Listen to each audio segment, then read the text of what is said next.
Yes, you were saying. That's why I kept on saying that before you even embark on any journalistic project, you would have done a lot of background research. So all these venues... forward a bit for me. It's not so. Thank you. All these venues and places will come up whilst you are doing the research. And I think that there are journalists here who would collaborate what I'm saying. So it doesn't just come out of the blue. It is well arranged and it is planned. So we indeed make contact if we have to make contact. And we don't just make contact, we find the right persons who ensure that the proper contact is made. So who was the right person in this way? Well, it's from one chain to the other. I wouldn't want to repeat it here. It's not, it's not proper to start talking about how one thing led to the other and one thing led to the other. So give us the shorter version. Okay, the shorter version is that we made contact. We got him. We spoke to him. And through who? We worked with him. Through people. Which people? That is journalistic. It's a question that I will not... It's not important. It's really? Yeah. It's not important. Well, it's important to Mr. Nyantakyi, but yeah, it is important to him. My style is important to me too. I'm sure next year you expect me to be here again talking about another story. Is that not? We've always done that over the years. So so we have another one coming next year. Oh, but you know it, don't you? We have always done. Okay, now we are journalists. That's our job. Okay. So for anybody to think that next year or at the end of the year, Manasseh will not produce a story, or my good friend, what's his name, the one who did the hospital story, Seth Kwame Boateng will not produce a story. It's a fallacy. Every day, Ekwetenati, all of these guys, we will produce. That's what we do. We've done this over the years. So it's not possible to sit down and think that after number 12, we are going to bed. Okay. Whilst number 12 was cooking, others were cooking. It's normal. Okay, so you got him to believe you and your team were genuine. How did you do that? But we were genuine. What was ungenuine about us? We were genuine. That's why we met him and we had our discussions with him. So you set up these companies that you purportedly had with the sheikh? Look, we are undercover journalists. That's our job. You understand? What does undercover mean? Subterfuge journalism. What does it mean? You are going in to do something that you are not. That is clear in the definitions. So this issue of you set him up and all, it's neither here or there. This is established principle. Not only in Ghana. It's on the BBC, it's on the CNN, it's on Al Jazeera. How come when I do journalism, I do same undercover on the BBC and Al Jazeera and other international network? That is fine. But you do it in Ghana and you say what? But at any point, was it difficult to get him to, believe you guys and commit himself to what he did? It was not. Look, let me give you maybe a blow-by-blow account of which is what I'm sure you want. We get him out of the airport. And, usually when you meet a visitor, you want to do debriefing. So we get into a room. And then we introduce ourselves. We say, okay, we are the agent who will lead you to this businessman. Nature of the businessman. And this is the kind of business the businessman does. Then the man is listening attentively. Then he maps out a strategy. There and then. I had no idea that if 20 to 25%. It is the man who told me right there and then that, look, what we have to do is that we have to charge the GFA. The president of the GFA teaching me how to scam the GFA. That's exactly what happened. So when I hear that it's you entrapped you, did I force him to say those words? I didn't force him to say those things. After that, he taught me that even the company, that the mid-golf company that we were representing, we could also, because he knows it, left, right, and center. So he proposed all this and told us that we were going to have our cuts in all this. I didn't say that for him. And those who say that perhaps maybe it is the money he saw that he said what he said. No. After that conversation, when we went to meet the businessman, the money didn't play up. He repeated all these things, how to make the money, how to take this, how to take that, to the businessman. It was at the last encounter that the money issues came in. So I felt entrapped by him. That's how I felt. That you are coming to start an investigation that you've drawn strategy, very long strategy. The man just comes out of the airport. Your first meeting, he's giving you everything on the silver platter. So at your very first meeting, he mentioned all of these things. At the very first meeting, the man is saying that all that you guys are thinking about is bogus. This is the plan. You can charge between 20 to 25%. And all these are captured. You can also charge that company.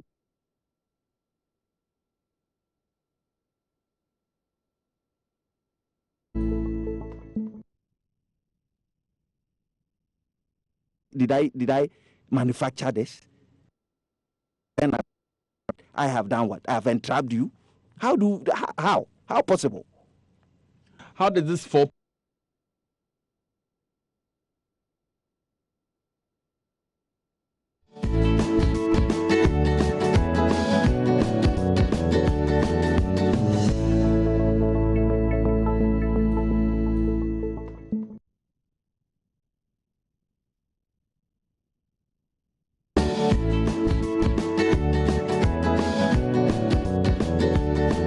How much? I mean, it's just, this is as simple as, I think that my work with him was not difficult. Why was it not difficult? Ask yourself.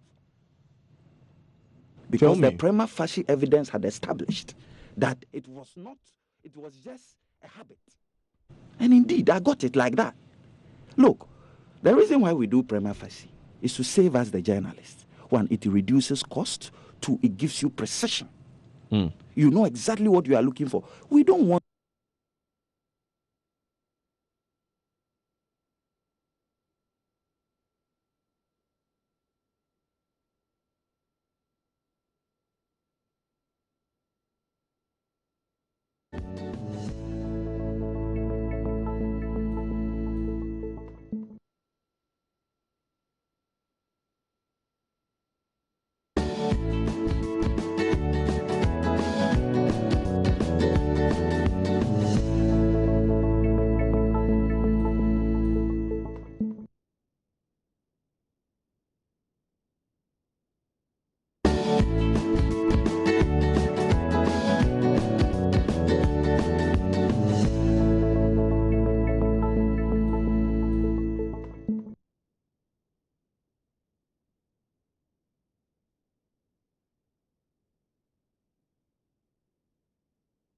one, it reduces.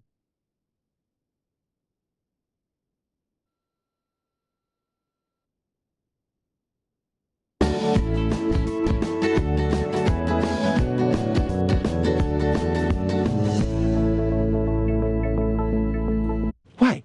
I started with Kwekuno today. I have worked with international media, the biggest in this world. And you think that I am not capable. Why? Because somebody is paid peanuts in a radio station. So you have assumed that all of us must be the same. We shouldn't save. If we believe that we are doing our profession and that all we have is that, why shouldn't we save towards getting a bigger story? I'm not the only person doing that. Look, speak to all my friends. The story, whether you give it back to him or not, we do that every single day. For God's sake, I'm a lawyer. Am I not? That I'm not capable? What kind of...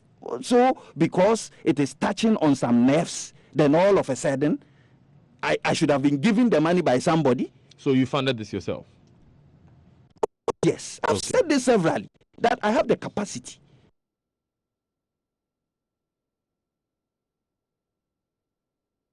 I work with teams that I work with. We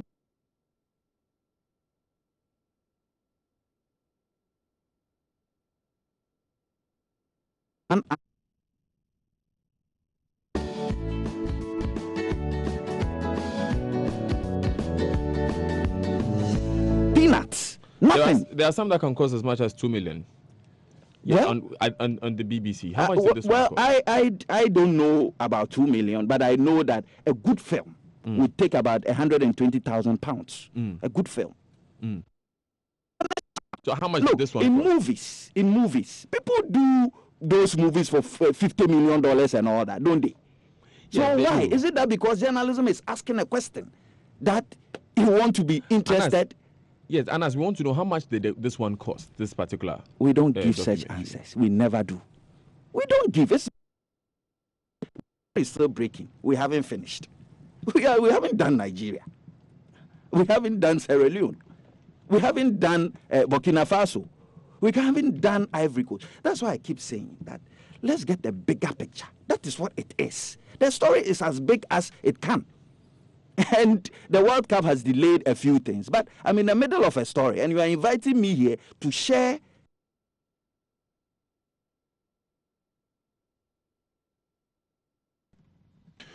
Okay, right, it's 20 minutes to the top of the hour here on the Super Morning Show on Joy 99.7 FM. Yes, let's explain this and clarify this. You keep mentioning prima facie. Since you are the lawyer in the room, what is prima facie for those of my listeners who may not understand? Well, in getting into every investigation, you need to build a dossier that the person you are investigating is not a one-off fishing expedition, and that the person is in the habit of committing the crime that you say he has committed. And this material is built and kept as our defense in court. So for every investigation, you should have built that dossier. Okay, so you're just establishing the integrity of the case and making sure that there's something to investigate in the first place. Yeah, that's prima facie.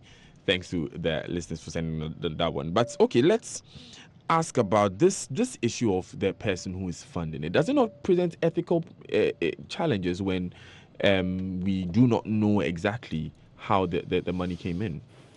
Yeah, but I don't get it. If somebody asks you that, how much does the Super Morning Show cost this morning? What would you say? Well, it'll take me a while, but I can pull the figure. Exactly. You understand? This is a team of journalists at work. You understand? A team of collaborative journalists at work. So, when I collaborated with government on the cocoa smuggling, did I not say it? I said we had collaborated. And look, these stories we do, we need a lot of collaboration because it saves you a lot. Right. It's 17 minutes to the top of the hour here. We would be moving on shortly. Now, some members of the minority have raised issues about you having to show the video to the president before the general public viewed it. What's your response to this? Yes, Anas. Yes. Why did you have to show this to the president before you showed this to the general public? Look, in journalism, there's what we call the right to reply. It's basic. And it doesn't matter who. Look, we are talking about the president of a nation. We are talking about the vice president, who we all voted for. We are talking about ministers of state. Their names have been dropped. What do you think would have happened if I had not gone to speak to them and I deliberately put this video out? What do you think would have happened? Huge. And like I said, as we do this work, we are subjected to court suits. I could have easily been sued if I had not gone to ask them their side. So let me put on record. I have no regrets going to the president. I have no regret going to the vice president. I have no regret speaking to the ministers involved and finding their side of the story. Because that is journalistics. That is ethical. That is what we ought to always do. And if I got this story tomorrow again, I will go back and speak to them because their side also matter. Did you speak to these 77 referees and other officials about what you uncovered about them? Certainly, yes. We wrote letters of reply, took it to the GFA. They threw us out, threw the letters on the floor. Then we left. So they refused to respond? Of course, yes, they did refuse to respond. Don't forget that BBC was also doing a film about the film. So if you think I'm unethical, what about them? Are they not ethical? The various African referees, everybody was given a right to reply. It's journalistic. Now, the president went ahead of the release date and reported Mr. Nyantakyi to the police. Was that the agreement you had with the president? Before I even continue, this video you are talking about, this right to reply, there were who saw it. When I do my work, over the years, I show it to some important people in this country. You know the reason? Tell me. Because we need national cohesion as a country. Our democracy is still mushrooming. And there are certain people that when they see the film, their public discourse about it is different. It holds us together as a people to know that this problem we have is our problem. And it gives us room to have solutions to it. One of the people I showed this film to was ex-President Kufuor.